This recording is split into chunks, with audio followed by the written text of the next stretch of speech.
Handa na ang hanay ng Philippine National Police o PNP sa inasahang pag-promote kay Acting PNP Chief Lieutenant General Jose Melencio Nartates Jr. bilang 4-star General.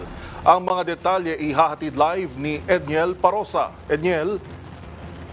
Wala pa rin schedule, UL, na inilalabas ng dati hinggil sa paglapit ng paglapat ng president sa talika ng Acting Chief General Jose Melencio Jr.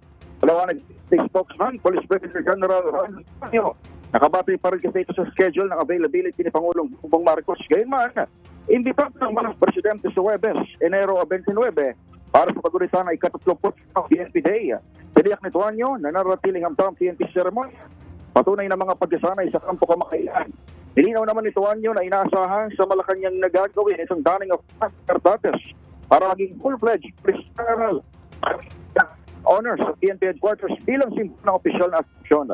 Itong nakalinggo, hindi ito ng PNP na aprobado na optional retirement. Dating Chief at MMDA General Manager Nicolas Torres III. Pero itinanggi naman ito ng opisyal at sinabing wala pa siyang nilalagdaan. Pumagit palasyo at hindi na naayos ng gusot.